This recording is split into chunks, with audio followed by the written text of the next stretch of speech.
ओम देवी प्रपन्नातिहरे प्रसीद प्रसीद मातर्जगतोऽखिलस्य प्रसीद विश्वेश्वरि पाहि विश्वं त्वमेश्वरी देवी चराचरस्य शरणागत दीनार्थ परित्राण परायणे सर्वस्यार्तिहरे देवी नारायणी नमोस्तुते। नमस्कार, मैं हूं आचार्य डॉक्टर विक्रमादित्य। आचार्यवाणी में आपका स्वागत है और आज हम वार्तालाप करने जा रहे हैं कर्क राशि वालों के लिए कि कर्क राशि वालों के लिए शनि महाराज और बृहस्पति राहु इत्यादि का जो परिवर्तन होने के योग बनेंगे 2025 में, उसका क्या प्रभाव पड़ेगा आपकी राशि के अनुसार से। देखिए, मुख्य ग्रहों का प्रभाव तो हर परिवर्तन का पड़ता ही है। कर्क राशि वालों को समझना चाहिए कि ग्रहों का परिवर्तन जो आगे आने वाले समय में होने वाला है, उसका प्रभाव आपके ऊपर कैसा रहेगा, जिससे आप पहले से अपने ग्रहों को समझकर उसके अनुसार से परिवर्तन का योग बना सकें। इन दिनों शनि महाराज आपकी राशि के अनुसार से चल रहे हैं 8वें भाव में, बृहस्पति महाराज आपकी राशि के अनुसार से चल रहे हैं 11वें भाव में, और राहु आपकी राशि के अनुसार से यदि हम बात करें तो वो चल रहे हैं आपकी राशि के अनुसार से भाग्य के अंतर्गत। इन तीनों ग्रहों का परिवर्तन 2025 में करीब 20-25 दिनों में ही होगा। मार्च 2025 में के अंत के अंदर शनि महाराज परिवर्तित होकर जो चल रहे हैं 8वें भाव से, वो चले जाएंगे आपके भाग्य स्थान में। तो भाग्य में शनि महाराज जब मीन राशि के होकर जाएंगे तो वो बहुत अच्छे नहीं कहे जा सकते, कहीं ना कहीं दुविधा उत्पन्न करने के योग बना सकते हैं। तो आपको पहले से ये जो समय आपका भी चल रहा है, इसको यूटिलाइज करने का प्रयास करना चाहिए। इस वक्त बृहस्पति भी आपके बहुत अच्छे चल रहे हैं, बृहस्पति का परिवर्तन जो हुआ है वो भी आपके लिए बहुत महत्वपूर्ण है और बहुत अच्छे भाव में 11वें भाव में बृहस्पति का योग चल रहा है, और राहु महाराज आपके भाग्य में बैठे हुए हैं। तो ये समझना चाहिए कि आपके लिए इस वक्त बहुत आसानी से जो स्थितियाँ चीज़ें चल रही हैं, लेकिन आगे जाकर अगले वर्ष में 2025 में थोड़ी दुविधाएं उत्पन्न होने के योग बन सकते हैं। तो इसलिए आप अभी जिन जिन कार्यों पे कार्य करने का प्रयास कर रहे हैं, उनको थोड़ी सी तेज गति से करने का प्रयास करें। हमें दिखाई दे रहा है कर्क राशि वालों कि इस वक्त सफलता में बाधा के योग हैं, और खास तौर पर शनि का जो परिवर्तन जो आपको करीब 2023 में जो हुआ था, उसने आपके 10वें भाव पे जो दृष्टि डाल रखी थी, वो आपके लिए कहीं ना कहीं सम्मान पर दाग लगाने का प्रयास करें। आपकी सफलता में कहीं ना कहीं कुछ ना कुछ बाधा उत्पन्न करने के योग बनाएगा। लेकिन आगे आने वाले समय में भी आप समझ लीजिए 2025 में जो शनि का परिवर्तन मीन राशि में होने के योग बन रहे हैं 2.5 साल के लिए, वो कोई बहुत अच्छा नहीं कहा जा सकता। तो इसलिए आपको पहले से अभी जो समय चल रहा है उससे थोड़ा सा दुष्कर समय 2025 आपको लगता दिखाई देगा, क्योंकि 2025 में बृहस्पति का परिवर्तन जब मई में होगा, मई 2025 के अंदर वो आपके 12वें भाव में चला जाएगा, तो उसको भी बहुत ज़्यादा श्रेयकर नहीं कहा जा सकता है। तो अभी जो है ना, तो आप कोशिश ये करें, हम कई बार क्या होता है, हम बहुत सारे एक्सपेक्टेशन पाल के रखते हैं कि आने वाले समय में हम ये कर सकते हैं, ये कर सकते हैं, ये कर सकते हैं। तो एक बात समझ लीजिएगा, 2025 में आपके लिए स्थितियाँ इतनी आसान नहीं होंगी, उसमें कई प्रकार की बाधाएं उत्पन्न होने के योग बन सकते हैं। तो आपको पहले से अभी के समय को ही यूटिलाइज करने का प्रयास करना चाहिए, ठीक है। अब इसमें एक समस्या, एक आपको निदान का एक रास्ता समझ लीजिए। इस वक्त सफलता के चांसेस हैं, लेकिन उसमें कहीं ना कहीं जो बाधा है वो ऐसी है कि आपको अपने कार्यों में सफलता प्राप्त करने के लिए 150% एफर्ट करना पड़ेगा। अभी जो आप कार्य कर रहे हैं उसके अंदर जितना भी आप मेहनत करते हैं, उसका 20-25% ही रिजल्ट आपको प्राप्त होने के योग हैं, क्योंकि शनि की दृष्टि इस वक्त 8वें भाव से देखते हुए कर्क राशि वालों के लिए वो 10वें भाव पे पड़ती है, और 10वें भाव में दृष्टि पड़ने के कारण से सफलता में बाधा उत्पन्न होने के योग बनते हैं। लेकिन बृहस्पति आपके पूरी तरह से सपोर्ट में बैठे हैं। हाँ, जो अभी दिक्कत चल रही है वो इसलिए चल रही है क्योंकि शनि वक्री चल रहे हैं इस वक्त। तो शनि के वक्रित्व को ठीक करने के लिए उपाय हैं, उनको करने का प्रयास कीजिए, लेकिन इंतजार करना कि आगे हम करेंगे, ठीक करेंगे, ऐसा करेंगे, 2025 में हम ऐसा कर लेंगे, उसमें हम आपको पहले से समझाने का प्रयास कर रहे हैं कि उसमें कई प्रकार की बाधाएं उत्पन्न होने का योग है। इस वक्त आप आपकी राशि के अनुसार से सरलता से एक कार्य समझ लीजिए। जितने आप धर्म से युक्त रहेंगे, परमात्मा का ध्यान करेंगे, उतना ज़्यादा आपके जीवन में सफलता के चांसेस बन सकते हैं। बड़ा छोटा सा रास्ता है आपके लिए। अपने मन से नास्तिकता को त्यागिए, अपने मन से धर्म पर प्रश्न लगाना छोड़िए, सरल बनिए, परमात्मा की उपासना करें। भगवान की उपासना करने का जितना बढ़िया कार्य करोगे ना, उतना अच्छा हो। जो भी आपके इष्ट हैं, शिव, ब्रह्मा, विष्णु, महेश, जो भी जिनकी भी आप आराधना करते हैं, उनकी आराधना करते हुए नित्य प्रति अपने समय को लगाने का प्रयास कीजिए। शनि का उपाय करने का प्रयास कीजिए। देखिए, ये समय 2025 से मई तक का समय जो है वो आपके लिए काफ़ी ज़्यादा एज़ कम्पेयर टू आगे, उसके आगे आने वाले समय से अच्छा है, सरल है, उसमें आप रिजल्ट ला सकते हैं। तो आपको कर्क राशि वाला विशेष तौर पर हमने ये कार्यक्रम इसीलिए बनाया कि 2025 से जिससे आगे का विजन हम समझ सकें कि 25, 26, 27 में ग्रहों का, नक्षत्रों का योग किस प्रकार से बन रहा है। तो 25 के अंदर बृहस्पति का मूवमेंट भी बहुत अच्छा नहीं कहा सकता, शनि का मूवमेंट भी जो होगा, जो बृहस्पति का मूवमेंट मिथुन राशि में आपकी राशि के अनुसार से जो 12वें भाव में बृहस्पति का गोचर में पदार्पण होगा, वो भी बहुत अच्छा नहीं है। तो इसलिए पहले से आप उसकी तैयारी कर लें तो अच्छा रहेगा। शनि का नित्यपति स्तोत्र का पाठ करें।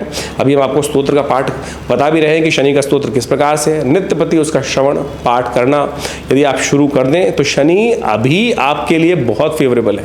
लग सकता है आपको कि फेवरेबल रिजल्ट में कमी है, लेकिन सब कुछ कर्म के हाथ में है। थोड़ा सा ज़्यादा एफर्ट करने की ज़रूरत है। लाभ आप बिल्कुल निकाल सकते हैं, क्योंकि बृहस्पति इस वक्त आपकी राशि के अनुसार से जहाँ योगा योग बना रहे हैं वो आपके लिए बड़े अनुकूल है। शनि जो इस वक्त वक्री चल रहे हैं उसका उपाय करना जरूरी है। शनि के मंत्र का नित्यपति जप करें, हो सके तो हनुमान जी को नित्यपति शनि के शनिवार चोला उपस्थित करने का प्रयास करें। देखिएगा इससे परिवर्तन का योग बन सकता है और ग्रह जो भारी हैं उस पर रास्ता बन सकता है। देखिए शनि जब वक्री चल रहे हों, शनि जब अशुभ अवस्था में चल रहे हों, तो कुछ खास उपाय शास्त्र में बताए गए हैं, उनको हमेशा करते रहने चाहिए।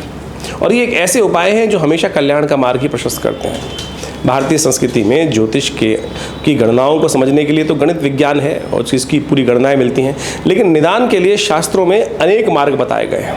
उसमें सबसे बढ़िया है मंत्र जप, और सबसे उसके साथ साथ कहा जाता है कि यज्ञ इत्यादि, दान इत्यादि, और औषध विज्ञान के अनुसार से जो जड़ी बूटियों का जो कुछ उपाय शास्त्र में वर्णित हैं वो विशेष तौर पर निदान के लिए हैं ज्योतिष के अंतर्गत। तो ज्योतिष को आपको कई सारे लोग जो आज की तारीख में ज्योतिष का गणित पाठ तो देख लेते हैं, लेकिन निदान के लिए टोटकों में फंस जाते हैं। लेकिन अगर आप उपनिषद, पुराण, वेद इत्यादि को देखेंगे, शास्त्रों को देखेंगे, तो वहाँ वैदिक उपाय ही शास्त्र बताए गए हैं और उन वैदिक उपायों से ही रास्ता निकालने का हमें प्रयास करना चाहिए।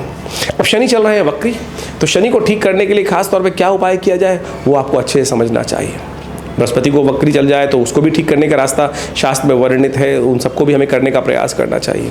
तो शास्त्र में विशेष तौर पर शनि को ठीक करने के लिए सबसे श्रेष्ठ उपाय जो बताए गए हैं वो शनि स्तोत्र है।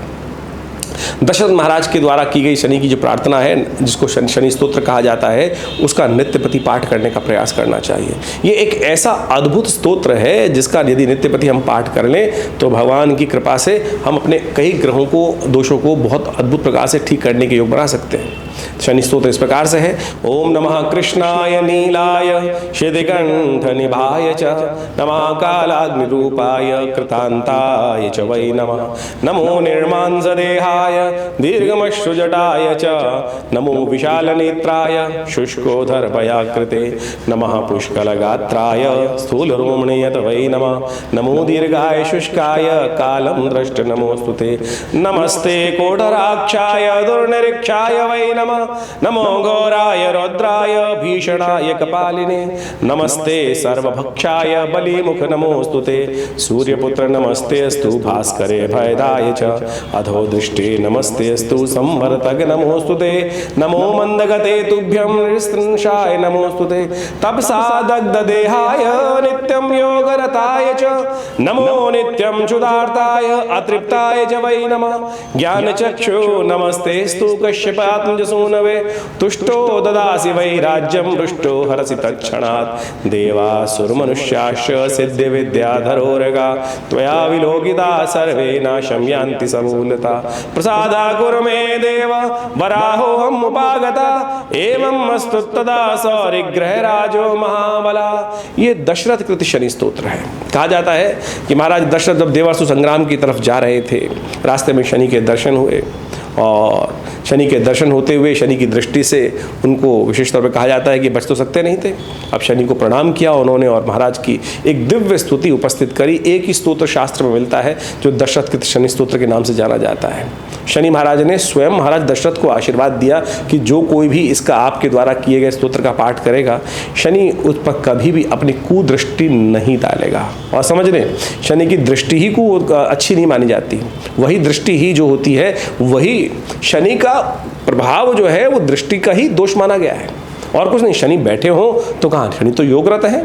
अभी आपने अभी सुना उसके अंदर नित्यम योगरताय च, और शनि विशेष तौर पर दंडाधिकारी हैं, आपके द्वारा कर्म का अधिक जो प्रभाव देते हैं। लेकिन एक बात समझ लें, अगर दंडाधिकारी आपसे थोड़ा सा सरलता के साथ कार्य कर लेना तो आपके बहुत सारे अपराध से भी आपको बचा सकते हैं, आपके बचने के योग बन जाते हैं। तो समझें, नित्यपति इसका एक बार खाली बहुत ज़्यादा करने की ज़रूरत नहीं है। एक बार भी यदि नित्यपति पाठ कर लो, कितनी देर लगी तो हमने आपको सुना, श्रवण कर लोगे तब भी उसका प्रभाव अच्छा हो जाएगा, नेगेटिव प्रभाव दूर हो जाएगा।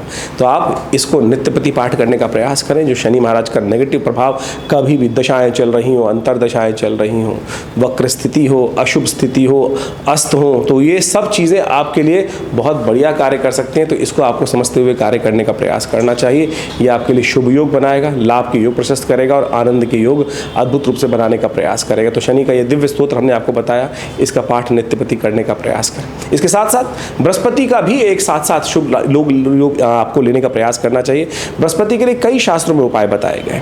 केसर का टीका नित्यपति लगाना, केसर नहीं है तो हल्दी का टीका लगा सकते हैं, क्योंकि केसर के साथ विचित्र विडंबना तो ये हो जाती है कि पता नहीं शुभ मिलेगा कि नहीं, जो कहीं नकली ना मिल जाए। कहीं आज की तारीख में सिंथेटिक दृढ़ धागों को काट कर वहाँ डाल देते हैं और फिर वो कह देते केसर है। तो ऐसे में सबसे बढ़िया चीज़ हल्दी है ना, हल्दी का नित्यपति टीका लगा लिया करो। और ना मिले तो ब्राह्मणों की सेवा कर दो, गुरुजन का आशीर्वाद लेने का प्रयास करो और साथ साथ बृहस्पति के मंत्र का जप करें। ओम ग्रांग ग्रीं ग्रौं सह गुरुवे नमः। पुराना बात समझ लीजिए, ओम ग्रांग ग्रीं ग्रौं सह गुरुवे नमः। पीले रंग के प्रज्वलित प्रकाश का ध्यान करते हुए यदि 108 बार इस मंत्र का नित्यपति पाठ कर लेंगे तो बृहस्पति का जो शुभ प्रभाव है वो भी आपके लिए बहुत अच्छा हो सकता है।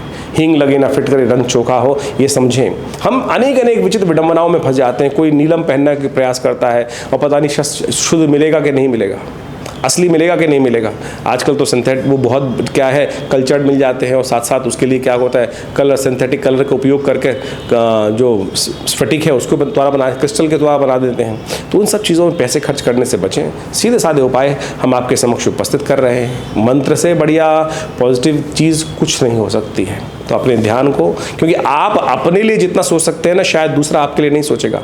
और मंत्र जब यदि आप स्वयं कर लें तो बहुत उससे बढ़िया क्या है, क्योंकि जो दुख हमको हो रहा है, जो कष्ट हमको हो रहा है, हमसे ज़्यादा कोई नहीं जानता। कितना ही हमारा सन्निकट व्यक्ति हो, मैं कहूँगा कोई भी सन्निकट व्यक्ति हो, शायद उसको हमारी उतनी परिस्थिति का भान नहीं हो सकता जितना हमको अपनी परिस्थिति का स्वयं होता है। तो इसलिए हमारे करने, सामने वाला हमारे लिए करेगा, 100 बार करेगा तो उसका छोटा सा प्रभाव होगा, लेकिन हम यदि एक बार भी कर लेंगे तो हमारे सामने वाला 10,000 बार जितनी बार करेगा ना, उतना बढ़िया प्रभाव नहीं उत्पन्न कर सकता है। तो हमको थोड़ी देर अपने समय को इन कार्यों की तरफ लगाने का प्रयास करने, विश्वास कीजिए, ये आपका जो विश्वास है ना, आपकी समस्याओं को निदान करने के लिए बहुत सुंदर रास्ता बना सकता है। हमारे आश्रम पे तो हमने इन स्तोत्र का, इन समस्त मंत्रों का नित्यपति यज्ञ भी रखा हुआ है। हमारे विवेकानंद योगाश्रम में नित्यपति 8 घंटे करीब यज्ञ चलता है पिछले करीब 50 सालों से। तो आप सभी रविवार को उन यज्ञों में भाग लेने के लिए, जिसमें शनि स्तोत्र का, विभिन्न ग्रह नक्षत्रों के मंत्रों का और साथ साथ रुद्राभिषेक इत्यादि का समय समय पर कार्य चलता रहता है। आप सब उन सब कार्यों में अपने आप को जोड़ सकते हैं आश्रम के साथ और स्वयं भाग ले सकते हैं विवेकानंद योगाश्रम में चलने वाले इन दिव्य कार्यक्रमों में। और हमारे जो नंबर्स नीचे लिखे हुए हैं उन पर संपर्क साध कर आप उस स्थान समय को जानकर आप अवश्य आने का प्रयास कीजिए। कल्याण होगा, कष्ट दूर होंगे और जीवन को हमने प्राप्त किया है कष्टों को दूर करने के लिए। तो इसलिए विचित्र विडंबनाओं में ना फंसें, अपने आप को जीवन में कष्ट में ना डालें। शुभ करने का योग हम द्वारा स्वयं बनाने का प्रयास करें। शुभ अवश्य होगा, कल्याण अवश्य होगा और उसके लिए बस केवल दृढ़ विश्वास की आवश्यकता है। दृढ़ विश्वास और सत्य मार्ग पर चलने की आवश्यकता है। सत्य मार्ग पर चलना, कहीं ना कहीं लक्ष्य की तरफ जाना ही है। तो इस बात को समझते हुए कार्य करेंगे तो अच्छा रहेगा। ज्योतिष की गणनाएं वास्तविक तौर पर आपको भविष्य का दर्शन कराने का सुंदर प्रयास करती है। वर्तमान में क्या ग्रह योग चल रहे हैं, भविष्य में ग्रह योग आपको किस तरफ ले जाने के रास्ते बना रहे हैं और किन रास्तों पर जाने से आपको बचना चाहिए। देखिए, सब कुछ संभव है। आमतौर पर व्यक्ति दिखाई कई बार मति भ्रम उत्पन्न होने के बाद कहता है कि मैं क्या कर सकता हूँ, जब जो ग्रहों का योग था उस प्रकार से हो गया, घट गया। ऐसा नहीं है। जब प्रकृति में बारिश हो रही है, वर्षा हो रही है, आंधी आ रही है, तूफान आ रहा है, तो उसमें ऐसा नहीं कि सभी लोग एक ही तरफ सबके साथ एक ही निष्कर्ष निकलता है ना। हर व्यक्ति के साथ अलग कुछ होने का योग बनता है। जो कर्म प्रधान होते हैं वो उस भविष्य में घटने वाली घटनाओं को, वर्तमान में घटने वाले ग्रह योगों के योग से अपने आप को बचा सकते हैं, अशुभ योगों से बचा सकते हैं, शुभ योग का पूर्ण लाभ प्राप्त कर सकते हैं। उसके लिए ज्ञान तो प्राप्त करना बहुत ज़रूरी है ही, लेकिन जो उपाय हैं वही वास्तविक तौर पर निवारण का मार्ग प्रशस्त करते हैं। देखिए, इस बात को हमको समझ लेना चाहिए। इस बात में कई बार विचित्र विडंबनाएं मन में उत्पन्न हो जाती हैं कि हम कुछ बदल ही नहीं सकते। बिल्कुल बदल सकते हैं सब कुछ। ग्रह समस्या आई है तो उसका निदान भी कहीं ना कहीं संसार में अवश्य होगा। जैसे कहा गया, सकल पदार्थ है जग माही, कर्महीन पुरुष पावत नाही। तो इस बात को हमको आश्वस्त होकर समझने का प्रयास करना चाहिए। आपकी जन्मपत्री के द्वारा बहुत कुछ जीवन में जो दिशा निर्देश प्राप्त हो सकते हैं और उसको परिवर्तन करने का मार्ग आप अवश्य प्राप्त कर सकते हैं। हमारा संस्थान लगातार उस क्षेत्र में कार्य कर रहा है और बहुत अद्भुत प्रकार से हमने प्रत्यक्ष बहुत अद्भुत प्रकार से ग्रहों के प्रभाव को निष्क्रिय करने का, अशुभ प्रभाव को निष्क्रिय करने का मार्ग भी समझा, देखा और हजारों लोगों पर उसको करके देखा है। तो बिल्कुल आप अपने आप को परिवर्तन करने का मार्ग प्रशस्त कर सकते हैं। मंत्र विज्ञान, यज्ञ विज्ञान, दान का जो शास्त्र में प्रमाणित कार्य बताए गए हैं वो इसी मार्ग की तरफ आपको अग्रसित करने का प्रयास करते हैं। तो इसलिए आप सबसे पहले समझने का प्रयास करें कि आपके जीवन में ग्रह आने वाले समय में क्या कुछ करने के योग बना रहे हैं और फिर उसमें जो हमारे लिए उपयुक्त मार्ग है उस पर चलने का प्रयास करेंगे तो बिल्कुल रास्ता बन सकता है।